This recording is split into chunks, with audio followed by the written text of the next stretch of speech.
They didn't even bother with rejection words. I was 18 years old the day my fated mate looked at me like I was rotting meat. 18 years old when I learned that the mate bond everyone whispered about with reverence and awe could snap into place and mean absolutely nothing if you were born wrong. That destiny could take one look at you and decide you weren't worth the breath it took to speak of formal rejection. That a girl's entire future could shatter in the 3 seconds it took her mate to wrinkle his nose and turn away. I remember standing in the center of the pack circle, every member of Nightshade Pack watching as Beta Ryker approached me for the traditional birthday greeting. The one where mates recognize each other. Where the bond is supposed to blaze to life and change everything. It blazed all right. I felt it snap into place the moment our eyes met. Gold thread winding through my chest, hooking into my heart, pulling me toward him with a force that made my knees weak. The mate bond. Real. Undeniable. Mine. But Ryker's face. His handsome features twisted in disgust. His nostrils flared as he scented me, and I watched his wolf rise to the surface of his eyes, take one look at what I was, and recoil. No wolf, he said flatly, loud enough for everyone to hear. The pack circle went silent. I don't accept defective mates. Not even a formal rejection. Just dismissal. Like I wasn't worth the words. My father, Delta Marcus of Nightshade Pack, stepped forward. Not to defend me. To agree. Understandable, Beta, he said, his voice carrying none of the warmth he'd shown me that morning when he'd wished me happy birthday. Better to cut losses now than suffer a weak bond. I stood there, the mate bond screaming in my chest, reaching for a man who looked at me like I was diseased. And I realized something that would have broken me if I'd had anything left to break. Family meant nothing if you were born wrong. Blood ties could be severed as easily as cutting a rope. And a girl's life could be worth less than the embarrassment she caused. Alpha Thorn, massive and silver-haired, moved to the center of the circle. His eyes, when they landed on me, held the cold calculation of a man deciding what to do with damaged property. Sera, he said, and even my name sounded like an accusation in his mouth. You have failed to shift by your 18th birthday. You have failed to present a wolf to your fated mate. You are, by all measures, defective. I wanted to argue. Wanted to scream that I could feel her, my wolf, sleeping deep inside me. That she was there, had always been there, just quiet, waiting for something I didn't understand. But who would believe me? The pack has fed you, housed you, trained you for 18 years, Thorn continued. We have invested resources in the assumption that you would one day contribute to our strength. You have not. He paused, letting the weight of those words settle over me. Therefore, you will be sold. The proceeds will recoup our losses, and you will become someone else's problem. Sold. The word hit like a physical blow. They were going to sell me. 3 days in the pack cells. 3 days of listening to bids come in through the mind link I couldn't access, watching my father and Alpha Thorn discuss me like livestock, eating the scraps they bothered to throw through the bars. I learned what offers had been made from the guards' whispered conversations. Alpha Stone of Red Moon offered 50 silver. He needed omegas for manual labor. Alpha Voss of Grey Fong offered 75. He had a breeding program. Even wolfless females could sometimes produce shifted offspring. And then came the offer that made even the guards go quiet. 200 silver coins. Alpha Kade Blackthorn of Ironclaw Pack. I knew the name. Every wolf in the territory knew that name. Kade Blackthorn, the alpha who'd watched Silver Moon wolves slaughter his family when he was 12 years old. His parents, his sister, his entire inner circle, torn apart in a territorial dispute that ended with Silver Moon Pack's extinction and a 12-year-old boy inheriting a pack built on rage and grief. They said he was brutal, that he'd rebuilt Ironclaw into a military machine, that he showed no mercy to enemies, that he smiled when he killed and didn't bother smiling any other time. They said he hated weakness in any form. And he'd just bought me. My name is Sera, and I am the Omega they sold for silver. They thought I was broken, worthless, a genetic dead end with no wolf and no future. They thought they were getting rid of their shame and making a profit in the process. But the wolf they said didn't exist? She was just sleeping. And the night I met my real mate, The alpha who bought me like cattle, the man whose hands were stained with the blood of hundreds? She woke up screaming. This is the story of how a rejected Omega became the Luna who brought the packs to their knees. How I went from nothing to everything.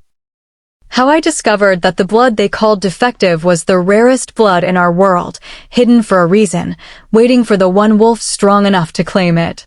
The one wolf I should have feared most. The one wolf I couldn't escape, even when I tried.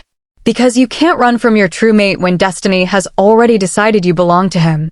Before we begin, share your location and current time in the comments. Whether you're experiencing dawn in Australia, late night in Germany, midday in the United States, or dusk in Canada, let me know you're part of the world. Please participate actively rather than passively observing. Share your whereabouts. Let's get started. Chapter 1. The Exchange. The world ended on a Tuesday morning at the border between Nightshade and Ironclaw territories. Well, my world. The world kept spinning just fine for everyone else. Alpha Thorn drove me to the exchange point himself, along with my father and 2 pack warriors. I sat in the back of the vehicle with my wrists bound in silver-coated rope, the metal burning my skin in a way that proved I had at least some wolf blood in me, even if I couldn't shift. No one spoke to me during the tower drive.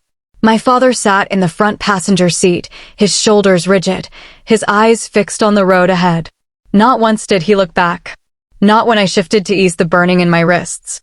Not when I made a small sound of pain as we hit a pothole and the movement jerked the bindings tighter. Nothing.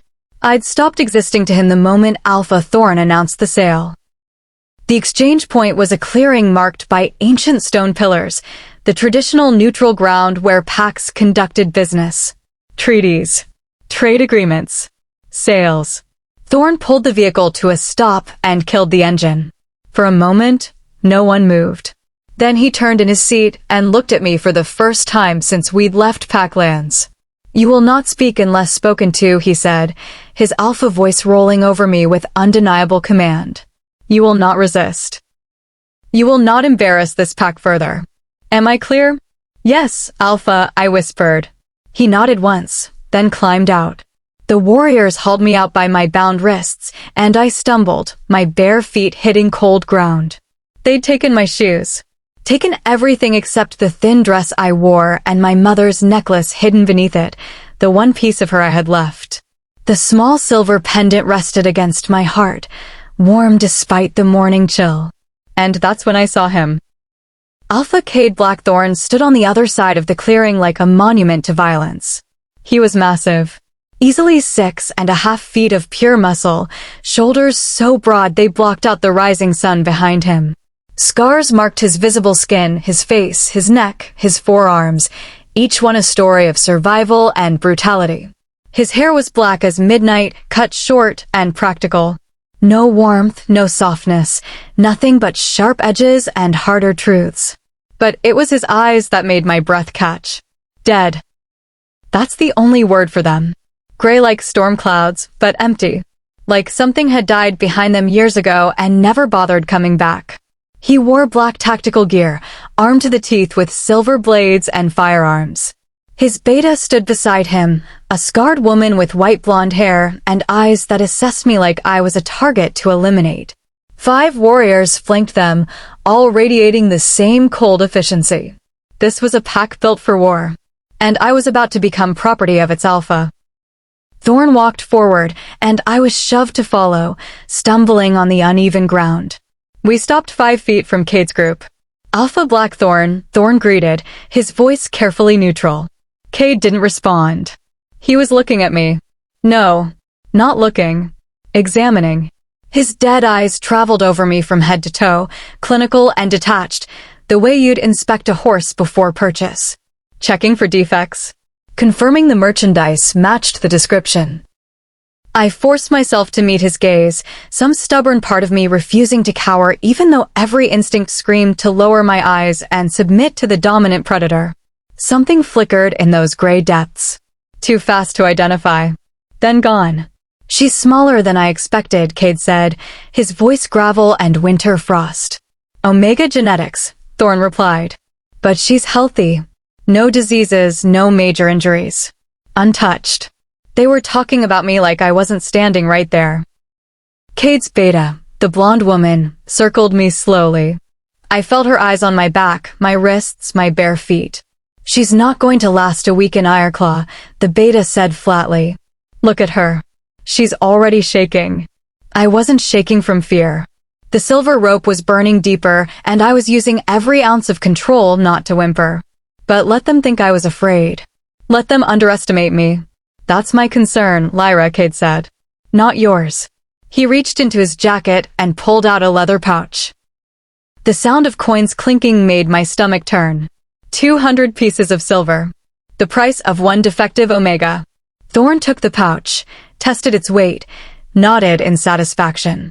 Pleasure doing business, Alpha Blackthorn. Kade didn't respond. He was still looking at me, his expression unreadable. Then he moved. 3 strides brought him directly in front of me, close enough that I had to tilt my head back to maintain eye contact. Close enough that I could smell him. Pine and steel and something darker underneath.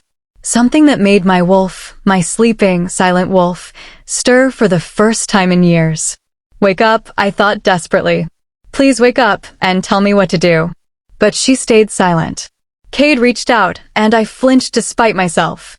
But he didn't touch me. His hand went to the silver rope binding my wrists, and with one sharp tug, he snapped it. The relief was immediate and overwhelming.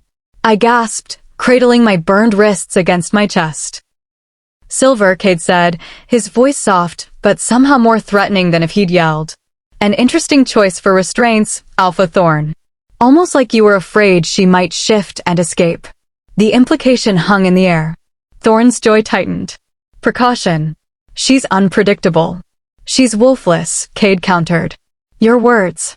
So why would you need silver? Thorn had no good answer for that. Kade's eyes flicked back to me, and I saw it again. That flicker of something. Curiosity? Suspicion? Don't run, he said quietly, his words meant only for me. I don't chase twice. It wasn't a threat. It was a promise. Then he turned and walked back toward his vehicle, a massive black SUV built like a tank. Lyra grabbed my arm, her grip bruising, and dragged me along. I looked back once. My father stood beside Alpha Thorn, watching me be taken away. Our eyes met across the clearing. The same green eyes we both shared, the only thing I'd inherited from him besides abandonment and disappointment. For one desperate, stupid moment, I thought he might say something. Anything. A goodbye. An apology. A last scrap of acknowledgement that I had once mattered to him. Instead, he turned away. They all did, turning their backs on me the same way Ryker had. The same way the entire pack had. And I realized, as Lyra shoved me into the back of Kade's vehicle, that this was my life now. I'd gone from rejected mate to sold property in 3 days. From having a name to being the Omega, or she or it. The vehicle started moving, and I watched Nightshade territory disappear through the rear window. Good, I thought viciously. Good riddance to all of them. Kade sat in the front passenger seat, his beta driving. The 3 warriors who'd accompanied them sat in the row behind him, which meant I was alone in the back, pressed against the door, as far from everyone as I could get. No one spoke for the first hour. I used the time to assess my situation. The vehicle was locked from the inside, child safety locks probably.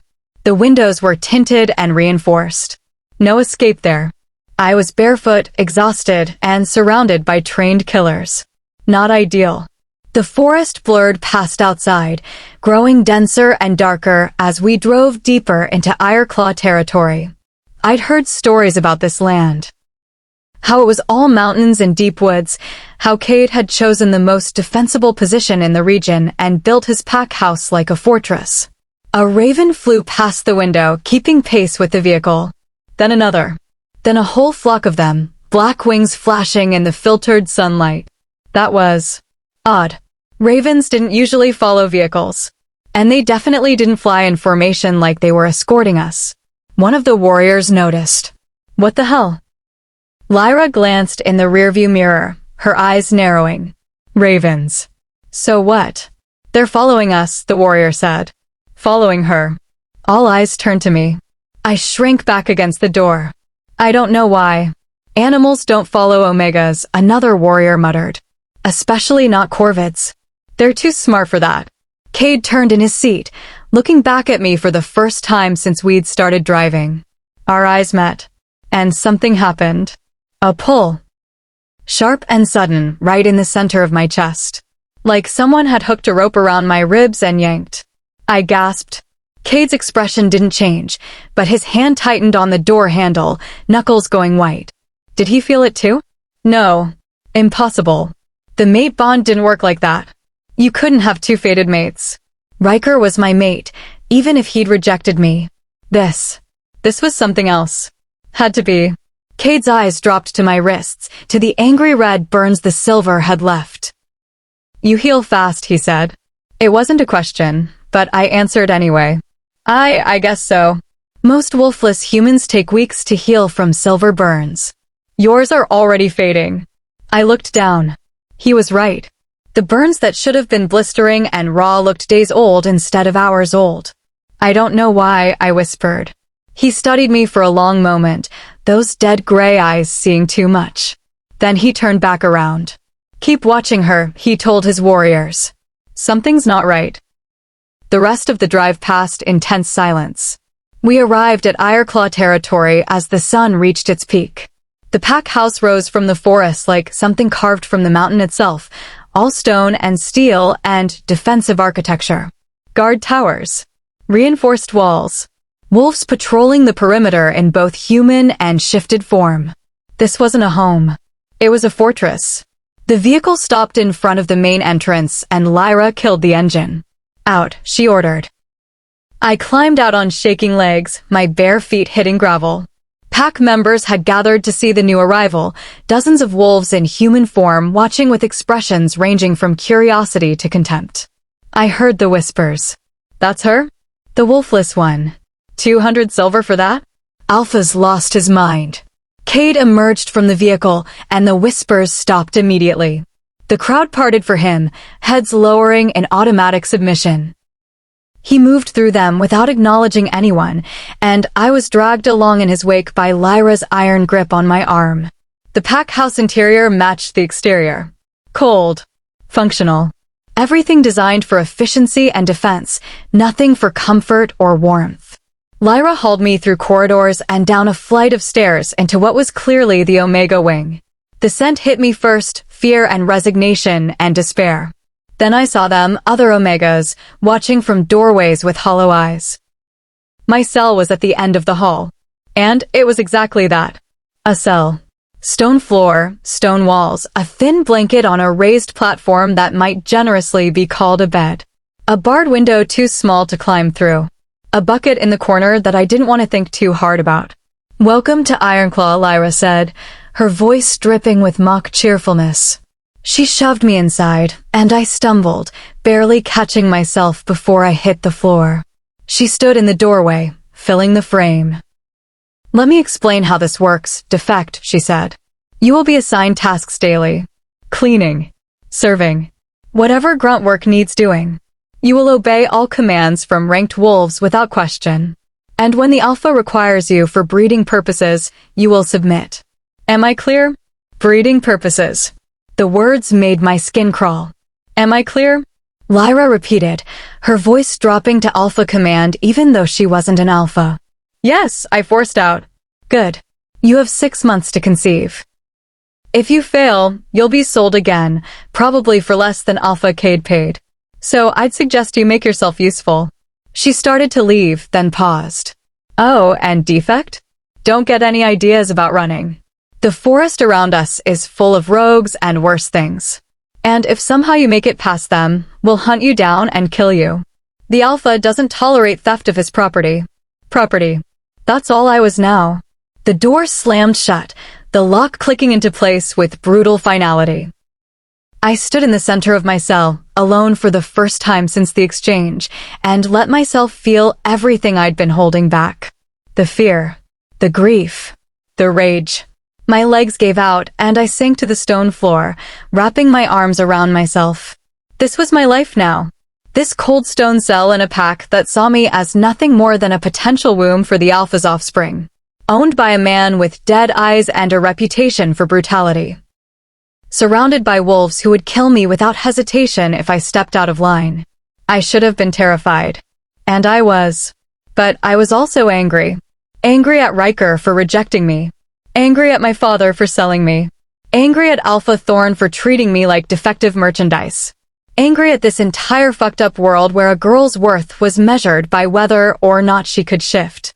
I lifted my hand to my chest, feeling for my mother's necklace through my dress. Still there. Still warm. The only thing I had left of her. Of the woman who died bringing me into this world. I wish I'd known you, I thought. I wish you could tell me what to do. How to survive this. And that's when I felt it. Not my mother's voice. My wolf's. She stirred in the depths of my consciousness, no longer completely silent. Just a whisper, a hint of presence. But it was there. She was there. Wait, my wolf whispered. Just wait. Our time is coming. I didn't understand what she meant. But I held on to those words anyway, clutching them like a lifeline. That first night in my cell, I learned what real isolation felt like. What it meant to be so alone that the only company you had was your own heartbeat and the whispers in your head. That first night in Ironclaw Pack, the girl named Sera, the rejected mate, the souled Omega, began to die. And something else, something that had been sleeping for 18 years, began to wake up. I fell asleep on cold stone, with my mother's necklace warm against my heart and one thought repeating in my mind. I will survive this. I will survive this. I will survive this. But survival wasn't going to be enough. Because that pull I'd felt when Kade looked at me in the vehicle, it was still there. A constant tug in my chest, pulling me toward the Alpha who'd bought me. Growing stronger by the hour. And I had no idea what it meant. Or how much more complicated everything was about to become. That first night, my wolf whispered to me for the first time in 18 years. One word that changed everything. Mate. Chapter 2. Awakening. I woke to the sound of a bucket clanging against stone and someone screaming at me to get up. The Omega who'd thrown the bucket was older than me, maybe mid-20s, with scars crisscrossing her arms and a look in her eyes that said she'd stopped caring about anything a long time ago.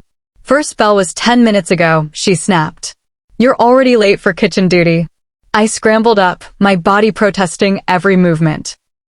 The stone floor had left me bruised and stiff, and my burned wrists throbbed despite the impossible healing. I didn't hear. Don't care. Move. She shoved a bundle of clothes at me. Rough spun fabric, shapeless and gray. The uniform of Ironclaw's Omega class. I changed quickly, hyper-aware of her eyes on me, cataloging every vulnerability. The dress I'd worn from Nightshade went into a pile in the corner. I hesitated over my mother's necklace, then tucked it under the Omega uniform. Too precious to leave behind. The metal settled against my skin, warm as always. Warmer than it should be. Kitchen. Now. Fourth door on the left, up the stairs. You'll scrub pots until your hands bleed, then you'll scrub them some more. Welcome to Ironclaw. She left without another word. I followed her directions, my bare feet silent on cold stone. The Omega wing was a labyrinth of identical corridors and cells. I passed others, all wearing the same gray uniform, all moving with the same defeated posture.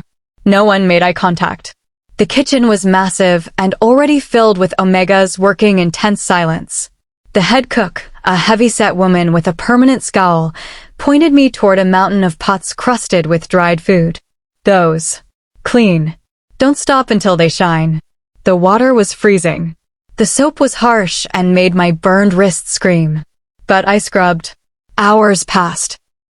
My hands went from pink to raw to bleeding. The other Omegas worked around me like I was invisible, except for the occasional shove when I was in the way. No one spoke to me. No one acknowledged me. I was less than nothing here. Around midday, the ranked wolves started coming in for their meal. Warriors, deltas, betas.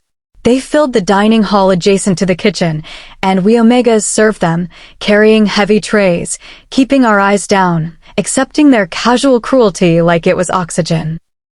One warrior deliberately tripped me as I passed.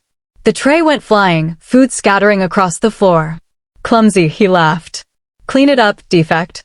The nickname had already spread. I got on my hands and knees and cleaned, my face burning with humiliation, while warriors stepped around me and over me like I was just another piece of furniture. That's when I smelled it. Pine and steel and that darker something that made my wolf stir. Kade. I didn't look up. Didn't dare. But I felt him enter the room, felt every wolf's attention shift to their alpha, felt the temperature drop as his presence filled the space. His boots stopped inches from my hand. Stand up. Alpha command. Undeniable.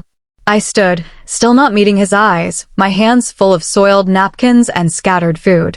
Kade stood so close I could feel the heat radiating off him. In the daylight, he was even more intimidating than he'd been at the exchange. Bigger. Harder. More dangerous. Look at me. I raised my eyes. His gray gaze was unreadable, but I saw his nostrils flare as he scented me. Saw his jaw tighten. Saw something flash across his face too quick to identify. Your hands are bleeding, he said flatly. I'm fine, Alpha. I didn't ask if you were fine. I said your hands are bleeding. The entire dining hall had gone silent, watching this interaction with barely concealed fascination. Kade reached out, and I flinched. But he didn't strike me. He took my wrist, his grip gentle despite his obvious strength, and turned my hand over to examine the damage. His thumb brushed over the worst of the cuts, and I gasped. Not from pain. From the jolt of electricity that shot through me at his touch. Kade felt it too. I saw it in the way his pupils dilated, the way his breath caught, the way his grip on my wrist tightened for just a second before he released me like I'd burned him. Get those wrapped, he said, his voice rougher than before. I need my omegas functional, not crippled. He turned and walked away, and the entire room seemed to exhale. But I stood there, staring at my wrist where he'd touched me, feeling my wolf press against my consciousness for the first time with real awareness. Mine, she whispered. Ours.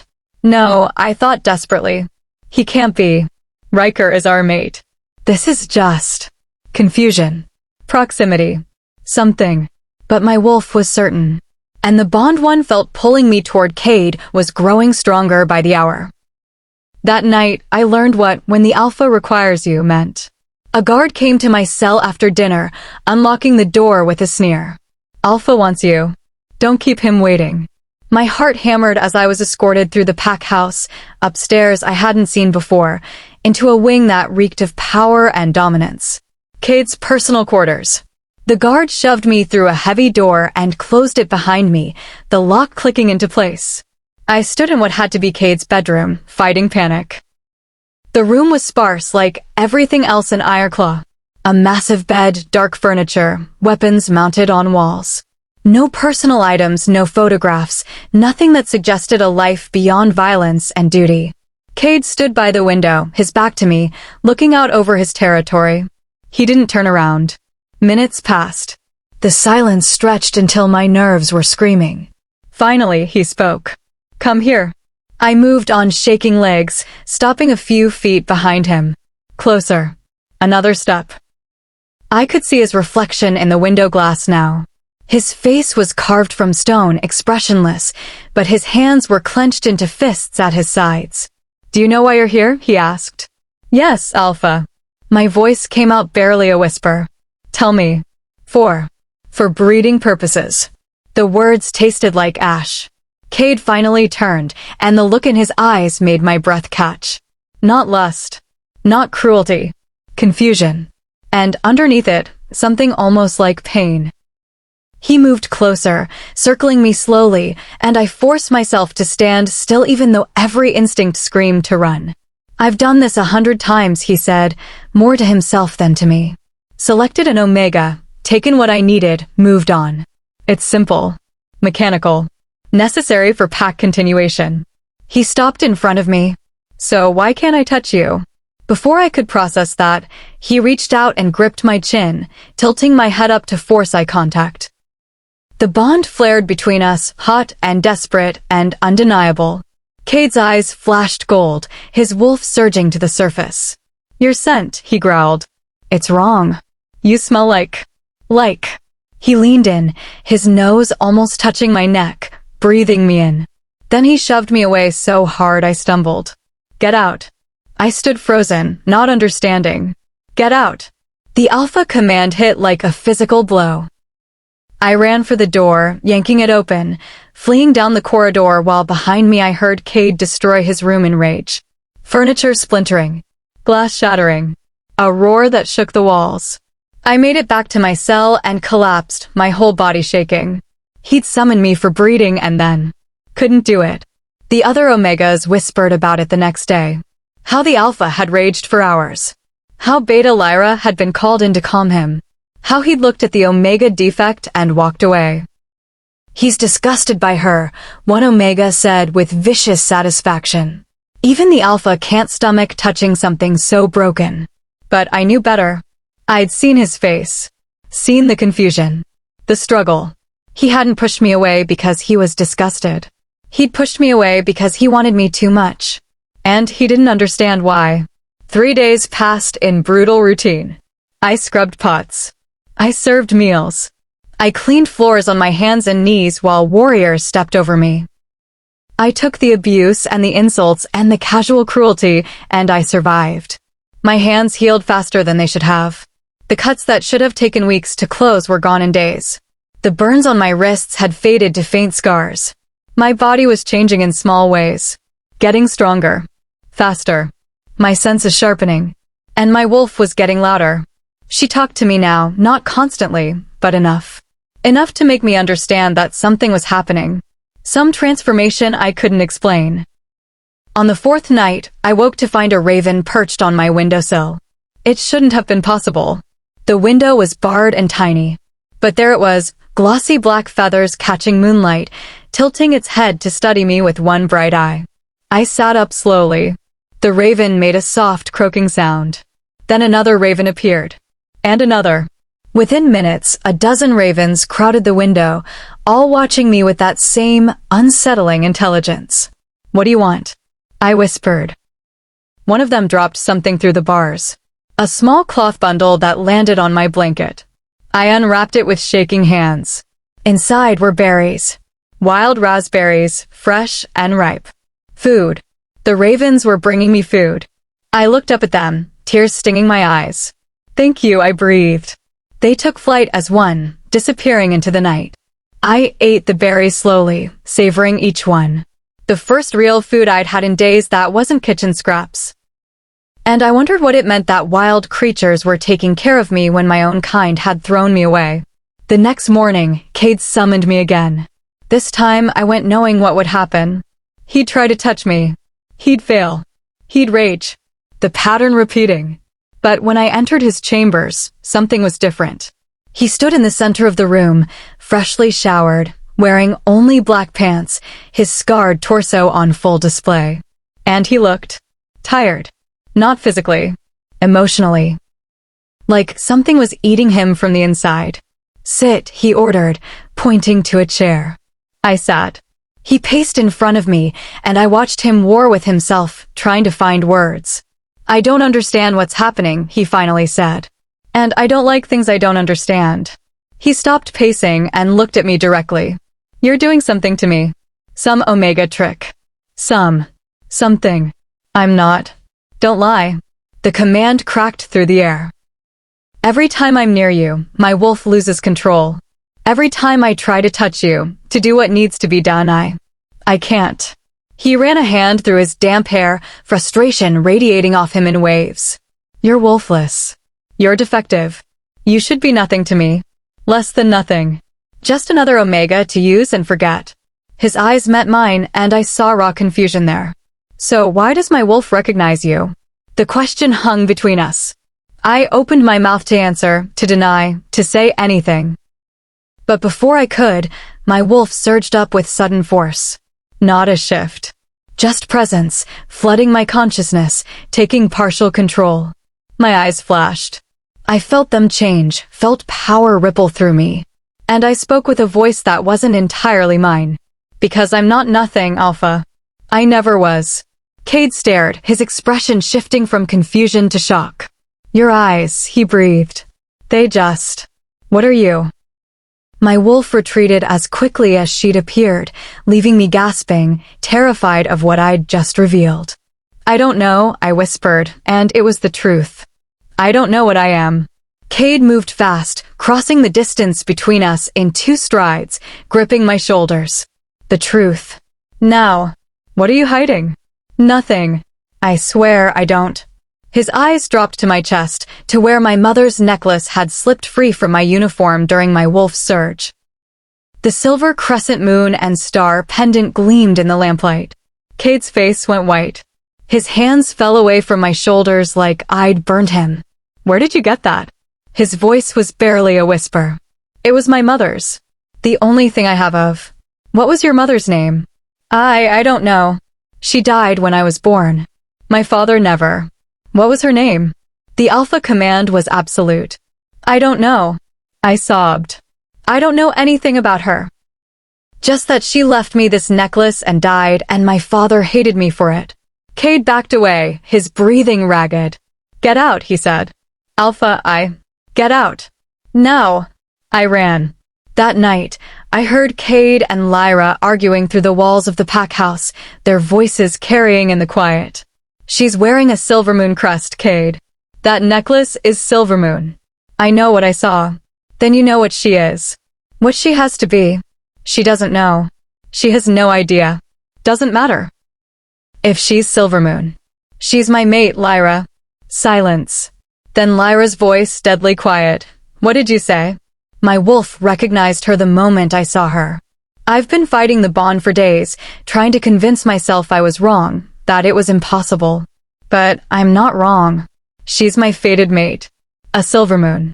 Your fated mate. The universe has a sick sense of humor. I know. They killed your family, Kade. Slaughtered them. Your parents. Your sister.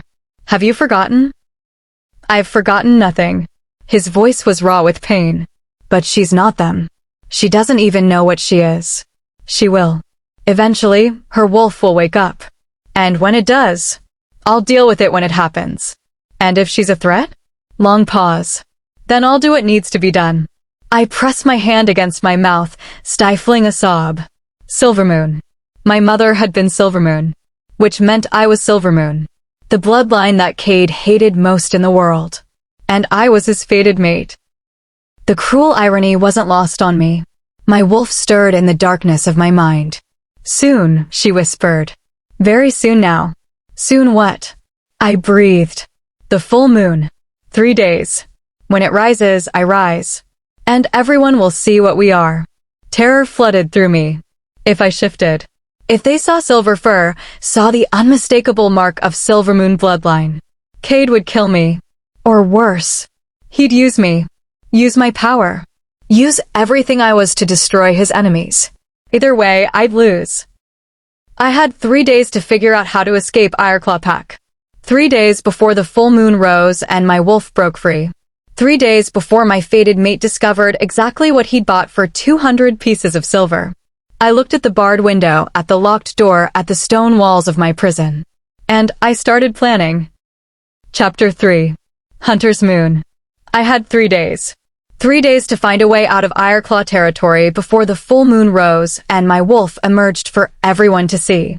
3 days to escape the most fortified pack in the region, guarded by the most brutal alpha, while I was barefoot, weak, and constantly watched. The odds weren't great, but I'd survived worse. I'd survived Nightshade's rejection. Survived being sold. Survived 4 days in this hellhole. I could survive this too. The problem was resources. I had nothing. No shoes, no supplies, no weapon, no plan beyond run and don't stop. So I started stealing. It wasn't hard. Omegas were invisible to ranked wolves. We moved through the pack house like ghosts, cleaning their spaces, serving their meals, existing in their peripheral vision, but never truly seen. I stole food first. Scraps from the kitchen. A apple here, a piece of bread there. Nothing anyone would miss. I hid it in my cell, wrapped in cloth torn from my thin blanket. I stole a knife. Small, used for peeling vegetables. The head cook never noticed when one went missing from her collection. I couldn't steal shoes. That would be noticed immediately. But I found strips of leather in the storage room and wrapped my feet at night, toughening them for the run ahead. And I watched.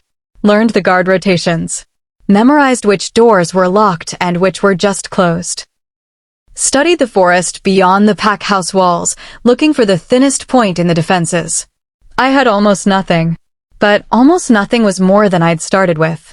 On the second day before the full moon, Kade summoned me again. I went expecting another confrontation. Another moment of him trying to understand the bond that connected us, trying to reconcile his hatred of silver moons with his wolf's recognition of me as mate. But when I entered his chambers, he wasn't alone. Lyra stood beside him, her arms crossed, her expression cold. "Sit," Kade ordered. I sat. They both studied me in silence, and I fought the urge to fidget under their combined scrutiny. Finally, Kade spoke. "The full moon is in 2 days." My heart stopped. "Yes, Alpha. Lyra believes you're going to shift." He said it casually, like he was discussing the weather. "She thinks you've been lying about being wolfless." I forced myself to meet his eyes. "I've never shifted, Alpha. I swear it." "But you have a wolf." It wasn't a question. I hesitated too long. Kade's expression hardened. "I felt her. That night when your eyes changed. I felt another consciousness in you. So I'll ask you directly, and you'll answer truthfully, or I'll have Lyra beat the truth out of you." He leaned forward. "Do you have a wolf?" The alpha command wrapped around the question, making it impossible to lie. "Yes," I whispered. Lyra hissed in satisfaction. "I knew it. She's been deceiving us." "I didn't deceive anyone." The words burst out of me. "I've never shifted. She's always been silent, sleeping. I thought I was broken, I thought. But she's waking up now," Kade interrupted. "Isn't she?" I couldn't answer. Couldn't confirm what would seal my fate. Kade stood and moved closer, crouching down so we were eye level. "I'm going to tell you something, Sera. And you're going to listen very carefully." It was the first time he'd used my name. "If you shift on the full moon and you're what I think you are, what that necklace suggests you are, this pack will react. Some will want you dead. Some will want to use you. All of them will be afraid." His hand came up, hovering near my face, but not quite touching. "But here's what you need to understand. You're mine. I bought you. And what's mine, I protect. Even from my own pack." "Why?" I breathed. "Why would you protect me?" Something flickered in his dead eyes. Something almost like emotion. "Because you're my mate. And I don't abandon what's mine." The words should have comforted me. Instead, they terrified me. Because protection and possession weren't the same thing. And Kade had just claimed me as both. "You won't run," he continued, standing. "Because there's nowhere to run to. You won't hide what you are, because I'll know if you try. You will shift with the full moon, and we will deal with the consequences together. And if your pack tries to kill me, then they'll die before they touch you." He said it so matter-of-factly, like he was stating an obvious truth rather than promising to slaughter his own wolves for me. Dismissed. I left his chambers with my mind reeling. He knew what I was. Or suspected. And instead of killing me, he was protecting me? It didn't make sense. Unless the mate bond was stronger than his hatred. Unless he was as trapped by this as I was. That night, rogues attacked the border. I was in my cell when the alarm sounded, the sharp howls cutting through the darkness. Immediately, the pack house erupted into controlled chaos. Warriors arming themselves, deltas organizing defensive positions, omegas being herded into the lowest levels for protection. Except they forgot about me. The Omega Wing Guard ran off to join the fight, and in the confusion, no one came to lock my cell. The door stood open. I stared at it, my heart pounding. This was it. My chance. Everyone was distracted. The borders were chaos. If I ran now, ran fast, and didn't stop, I might make it to neutral territory before anyone noticed I was gone. I grabbed my stolen supplies. The food. The knife. The wrapped leather for my feet. I could do this. I could escape. But as I reached the door, my wolf surged up with sudden violence. "No!" The force of her objection knocked me back a step. "What are you doing?" I hissed at her. This is our chance. Mate is fighting. Mate needs us. Mate wants to cage us. Mate is OURS. We protect what's ours. He can protect himself. But my wolf was adamant, pressing against my consciousness with such force that my vision blurred. And beneath her insistence, I felt something else. The bond. Pulling me toward Kade. Toward the fighting. Toward danger. I stood frozen in indecision. Run and survive. Or stay and... what? Get killed in a rogue attack. The decision was made for me. Screaming erupted from somewhere above. Close. Too close. Then I smelled it. Rogue. In the pack house. One of them had gotten through. I heard running footsteps. An Omega fleeing down the corridor, terror pouring off her in waves. The rogue appeared behind her, massive and feral, his eyes yellow and crazed. The Omega tripped, went down hard. The rogue lunged. I moved without thinking. Threw myself between them, my stolen knife clutched in my hand. The rogue hit me like a freight train, and we went down in a tangle of limbs. His claws raked my shoulder, tearing through fabric and skin. Pain exploded hot and sharp. But I'd been abused by wolves bigger than me my entire life. I knew how to fight when fighting was hopeless. I drove the knife up under his ribs. The rogue howled, his weight crushing me, his breath hot and rancid in my face. Then he spoke. Well, he snarled, his voice more animal than human. What do we have here? An Omega playing hero? He leaned in, scenting me, and his eyes widened. No, not an Omega. Your power exploded out of me. Not a shift. Not fully. But my wolf surged to the surface with unprecedented force, lending me her strength, her dominance, her ancient authority. My eyes flashed silver. My voice, when I spoke, carried weight that shouldn't have been possible. Kneel. The rogue's eyes glazed. His body went rigid. Then, impossibly, he pulled back, rose to his knees, lowered his head in submission. To me, a wolfless Omega. Except I wasn't wolfless anymore. And the power radiating from me in that moment was undeniable. I didn't understand what was happening. Didn't understand how I was doing this. But my wolf knew. Ancient bloodline, she whispered. Ancient power. Luna command. They cannot resist. The rogue was still kneeling, shaking, when Kade appeared. He took in the scene with one sweeping glance. The injured Omega. The rogue on his knees. Me standing over him with silver eyes and blood soaking my shoulder. Our eyes met. And I saw it. Recognition. Horror. Certainty. He knew. He finally knew exactly what I was. Kade crossed the distance in 3 strides, grabbed the rogue by the throat, and snapped his neck with one efficient twist. The body dropped. Then Kade turned to me. His eyes were gold, his wolf fully present, and the look on his face made my breath catch.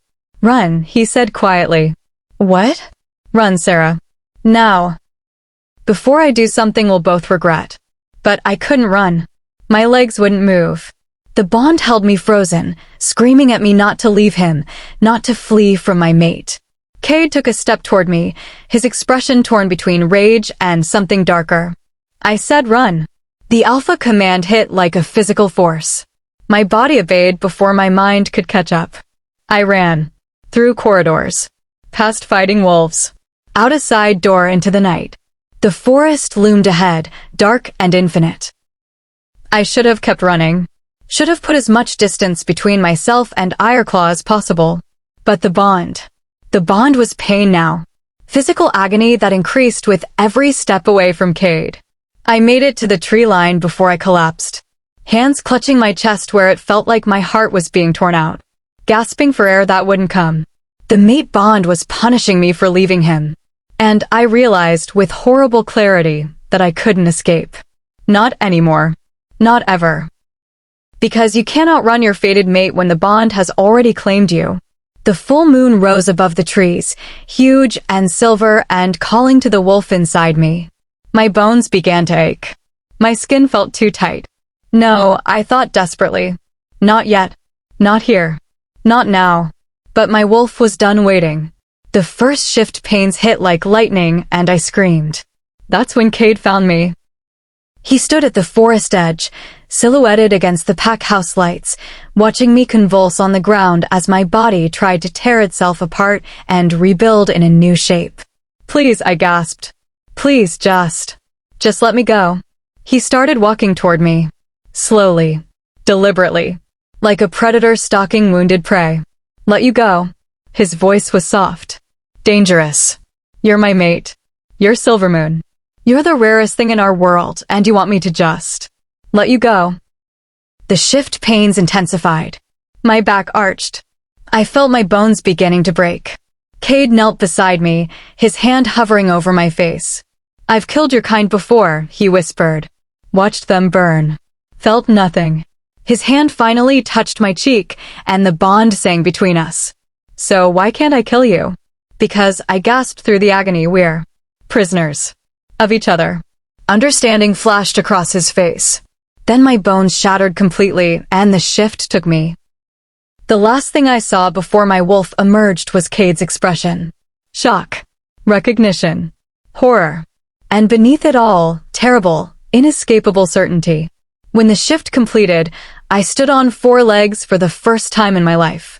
My fur gleamed silver white in the moonlight. Silvermoon. Unmistakable. Undeniable. Everything he'd feared. Everything he hated.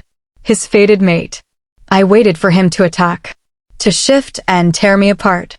To end the cruel joke the universe had played on both of us. Instead, Kade sank to his knees, reached out with one shaking hand and buried his fingers in my silver fur, and laughed. It wasn't a happy sound. It was the laugh of a man who'd just realized he'd lost a battle he didn't even know he was fighting. "Of course," he breathed. "Of course you are." Beta Lyra and a dozen warriors appeared behind him, weapons drawn, ready to attack the Silvermoon wolf in their territory. Kade didn't turn around. His hand was still tangled in my fur, the bond blazing between us. "Stand down," he commanded. "Alpha, I know what she is. Stand down." The warriors hesitated. Kade's eyes flashed gold. "She's my mate. My fated mate. And if anyone touches her, I'll kill them myself." Silence. Then, slowly, weapons were lowered. Kade looked at me, his gray eyes meeting my silver ones. "You're mine," he said. "You've always been mine. The bond says so. Fate says so. And I'm done fighting it." He leaned closer, his voice dropping to a whisper only I could hear. "But understand this, Sera Silvermoon. I will claim you. I will mark you. I will bind you to me so completely that you'll never escape. And then you're going to help me destroy every pack that ever hurt either of us." His smile was sharp and dangerous and promised dark things. "Welcome home, mate." And as his hand tightened in my fur, as the bond wrapped around us like chains made of starlight, I understood the truth. I wasn't his prisoner anymore. We were prisoners of each other. And neither of us was strong enough to break free. Chapter 4. Silver Moon Rising. The shift back to human form was worse than the shift into wolf. My bones reformed with grinding agony, my silver fur receding into skin that felt raw and hypersensitive. I lay naked on the forest floor, gasping, while my body remembered how to be human again. Kade was there immediately, shrugging off his jacket and draping it over me before anyone else could see. The gesture was possessive, protective, and utterly claiming. His scent wrapped around me, pine and steel, and that darker something that made my exhausted wolf purr with satisfaction, even as I wanted to scream at the impossible situation we were in. "Can you stand?" His voice was rough, but his hands were gentle as they helped me sit up. I nodded, not trusting my voice. The jacket swallowed me, hanging to mid-thigh, but it was warm and it smelled like him, and my traitorous body relaxed into it despite everything. Kade stood, pulling me up with him, keeping one arm around my waist when my legs threatened to give out. The warriors were still frozen, weapons lowered, but faces showing a mixture of shock, fear, and hostility. Beta Lyra's expression was carved from ice, her eyes calculating as she assessed this new reality. A Silvermoon. In Ironclaw territory, claimed by their alpha as his fated mate. It was a nightmare scenario for everyone involved. "She goes to the cells," Lyra said, her voice flat. Until we decide what to do with her. She goes to my chambers, Kade countered, his tone leaving no room for argument. She's my mate. She stays with me. She's Silvermoon. They slaughtered your family, Kade. Your parents. Your sister. I know. The roar silenced the entire clearing. Kade's eyes blazed gold, his alpha presence flooding the space, forcing every wolf present to their knees in automatic submission. Except me. The Luna blood in my veins, the ancient power my wolf carried, made me immune to alpha command unless I chose to submit. I stood beside him, wrapped in his jacket, meeting Lyra's shocked gaze. She saw it. The immunity. The power. And her face went white. She's not just Silvermoon, Lyra breathed. She's Luna bloodline. True Luna. The words sent a ripple of shock through the gathered wolves. Luna bloodline was thought extinct. The last Luna queen had been murdered 30 years ago, her entire line supposedly eliminated in the purge that followed. Luna wolves were born, not made. Their blood carried ancient magic, the ability to command other wolves regardless of rank, to heal, to bond with nature itself. They were the rarest, most powerful wolves in existence. And I was one of them. Everyone back to the pack house, Kade commanded. Double the perimeter guards. No one speaks of what happened here. That's an order. The warriors scrambled to obey, desperate to escape the tension crackling between their alpha and beta.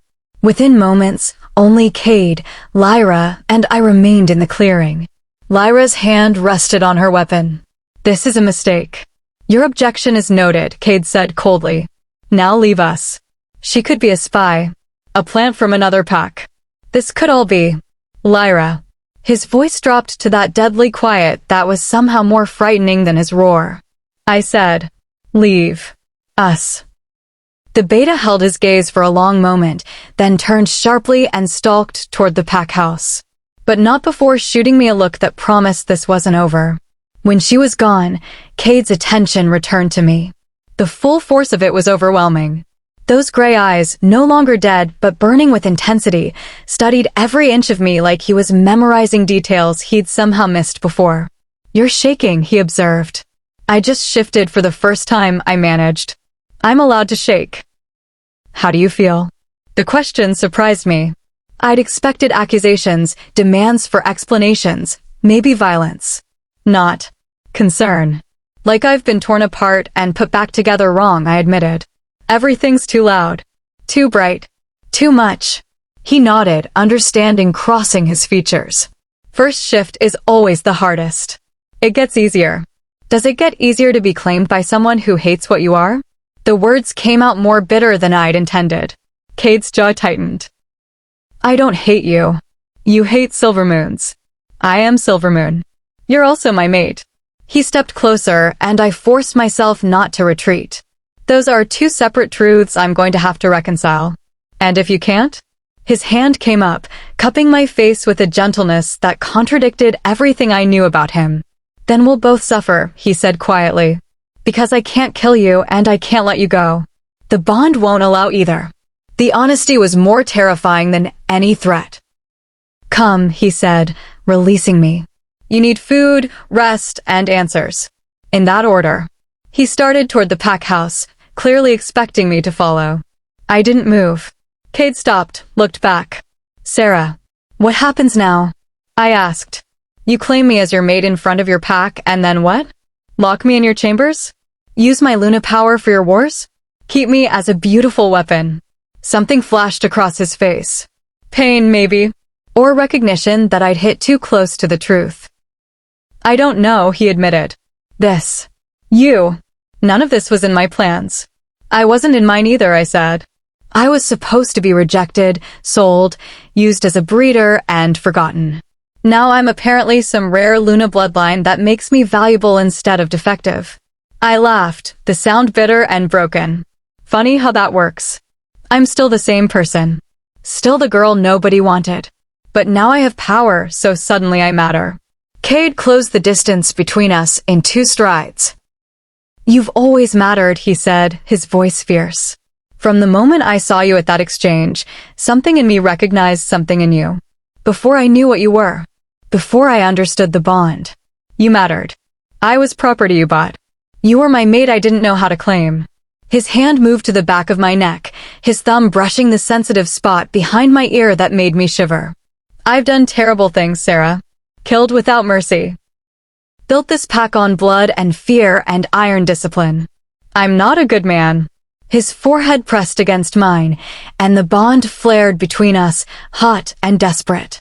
But you're mine, and I protect what's mine, even from myself.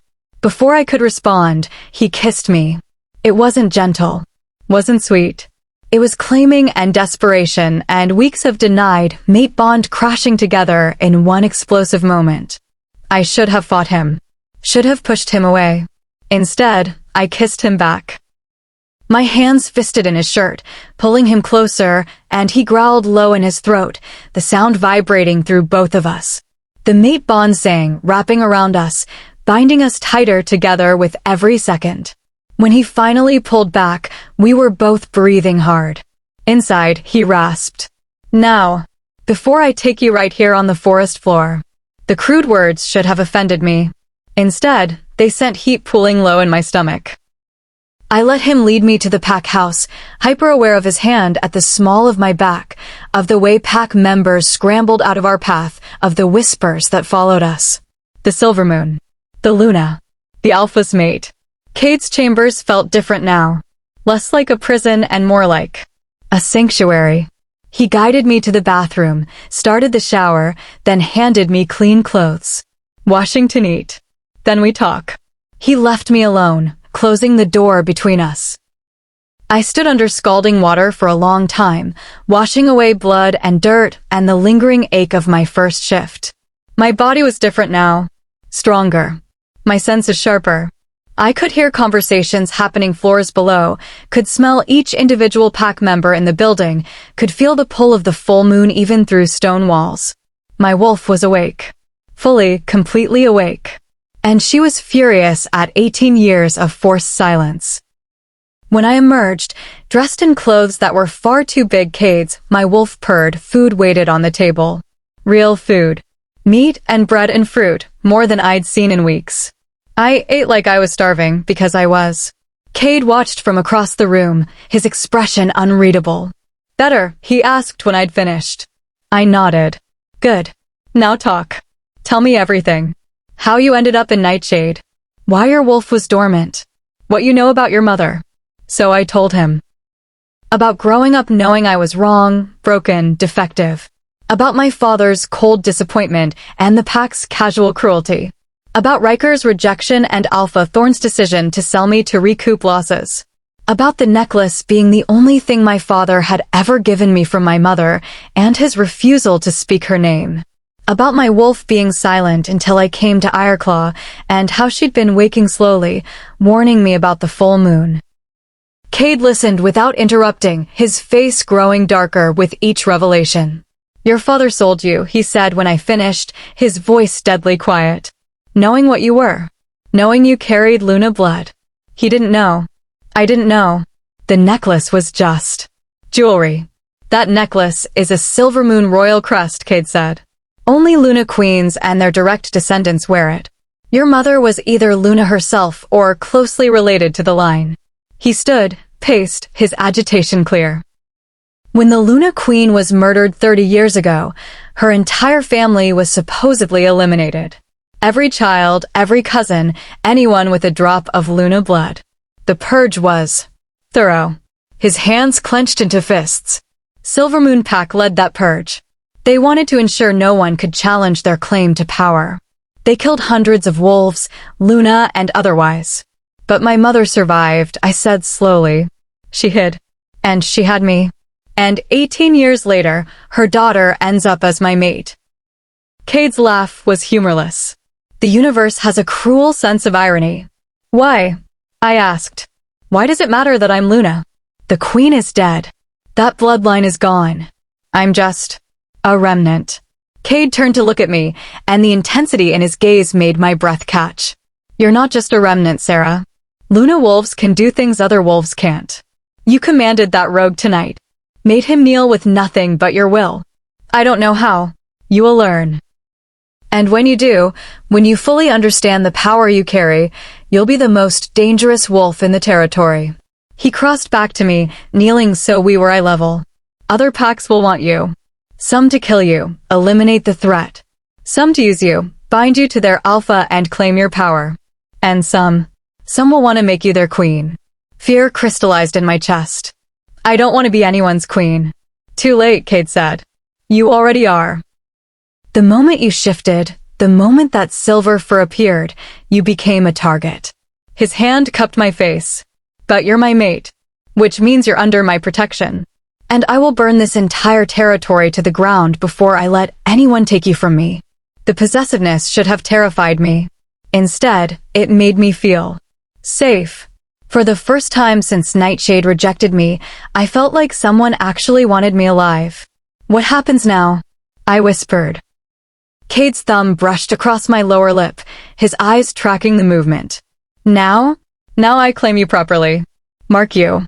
Bond you to me so completely that every wolf in this territory knows you're mine. Heat flooded through me. I've never. I know. His voice gentled. And we don't have to. Not tonight. The bond is already in place. The formal claiming can wait. Relief and disappointment warred in my chest. Kade seemed to sense both. His smile was small, almost tender. But you will sleep here. In my bed. Where I can protect you. It wasn't a request. He stood, pulling me up with him, and led me to the massive bed that dominated one side of the room.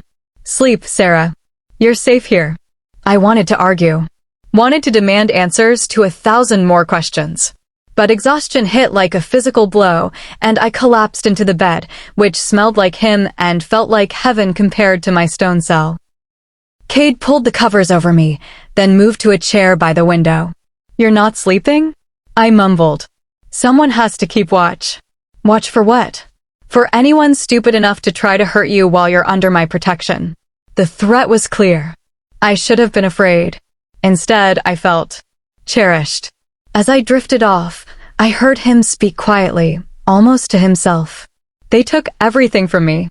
My family, my childhood, my ability to trust. A pause. But they gave me you. And I don't know if that's compensation or punishment. His words followed me into sleep. I woke to someone screaming my name. Not Kade. A female voice, filled with terror. I bolted upright, my wolf surging to alertness. Kade was already at the door, weapons in hand. Stay here, he commanded. But I couldn't. The bond pulled me after him, and my wolf was already pushing me toward the danger, toward whatever was threatening our pack. Our pack. When had I started thinking of Ironclaw's mine? I followed Kade down corridors, toward the commotion, and burst into a common room to find chaos. 5 wolves in unfamiliar colors surrounded a terrified Omega. Invaders. Their leader, a massive alpha with cruel eyes, held the Omega by the throat. Where is she? He demanded. Where is the Silver Moon? His eyes landed on me, and his smile was predatory. There you are. Kade stepped in front of me, his body a shield. You're trespassing, Alpha Stone. Leave. Now. I don't think so, Blackthorn. Stone's grip tightened on the Omega, making her whimper.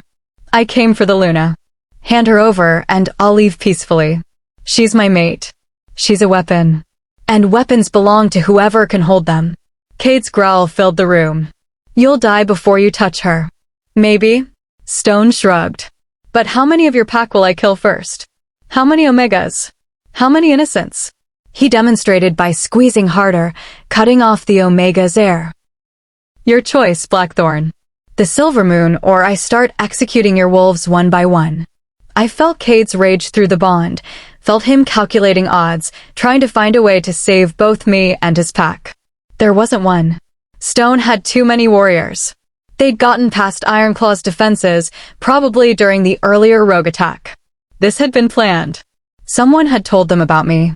Someone had betrayed us. The Omega was turning blue, her struggles weakening. I couldn't let her die. Not for me. I stepped out from behind Kade. Let her go, I said. Take me instead. No. Kade's hand shot out to grab me, but I evaded. My wolf was calm. Certain. We knew what we had to do. You want a Luna? I said to Stone. Fine, but you release her first. Stone's smile widened. Smart and beautiful. I'm going to enjoy breaking you. He threw the Omega aside and stepped toward me. That's when my wolf took over. Power exploded from me, pure and undeniable, the full force of Luna blood unleashed for the first time. Kneel, I commanded, and my voice carried the weight of ancient queens, of bloodlines stretching back centuries, of power that predated packs and alphas and territorial disputes. Stone's eyes went wide. Then he dropped to his knees, his warriors following involuntarily. Every wolf in the room fell. Every wolf except Kade, who stared at me with something like awe. You are not my alpha, I said to Stone, my voice still carrying that otherworldly resonance. You will never be my alpha. And if you ever threaten my pack again, I will strip your wolf from you and leave you a broken shell of a man. I felt the truth of my words. I could do it. Could reach into another wolf and sever their connection to their animal, leave them hollow and empty. Luna power. The threat was real, and Stone knew it. Leave, I commanded. Now. And tell every pack who sent you that the Luna is claimed. And anyone who tries to take her will answer to both Alpha Blackthorn and to me. Stone scrambled to his feet and fled, his warriors following. When they were gone, I released the power, and it receded like a tide, leaving me shaking and exhausted. I collapsed. Kade caught me before I hit the ground. I've got you, he murmured. I've got you. The pack members who'd witnessed everything stared in shock. Then, slowly, they began to kneel. Not from command. From choice. From respect. Luna, someone whispered. Then another. Luna. The word spread, a ripple of recognition and acceptance. I'd saved them. Proved myself. Shown them that Luna blood wasn't just power for power's sake. It was protection. Leadership. Strength used to defend, not destroy. Kade lifted me in his arms, holding me against his chest. All of you, listen carefully, he said, his alpha voice carrying through the pack house. Sera Silvermoon is my mate. My Luna. She is under my protection and has earned your respect. He looked down at me, and something soft crossed his features. Anyone who harms her answers to me. Anyone who threatens her dies. She is pack. She is ours. And we protect our own. Murmurs of agreement rippled through the crowd. As Kade carried me back to his chambers, I realized something fundamental had shifted. I wasn't property anymore. I wasn't an Omega to be used and discarded. I was Luna. And I was starting to understand what that meant. Kade laid me on his bed, his hand brushing hair back from my face. You terrify me, he said quietly. The power you have. What you could do if you wanted to. I'm not going to hurt you, I whispered. I know. His fingers traced my jawline. That's what terrifies me most. That you could destroy me, and you choose not to. That you have every reason to hate me, and you don't. Don't I? Do you?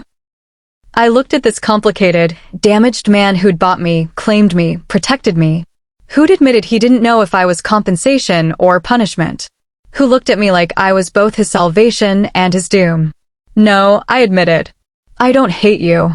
Then God help us both, he said. And as his lips found mine again, as the bond wrapped around us tighter than ever, I understood the truth. We were bound. Fated. Trapped by destiny and biology and something deeper than either. I wasn't his prisoner. He wasn't mine. We were prisoners of each other. And neither of us had the strength to break free. Nor did we want to. Because in a world that had rejected us both, thrown us away, decided we were broken and wrong and unworthy, we'd found something in each other. Recognition. Understanding. Power. And maybe, eventually, love. But for now, in this moment, with the full moon blessing us through the window and the pack accepting their new Luna downstairs and enemies gathering beyond the borders, we had this. A bond that couldn't be broken. A mate who wouldn't abandon us. And the terrifying, exhilarating certainty that we would face whatever came next. Together. I appreciate you experiencing Sera's story with me.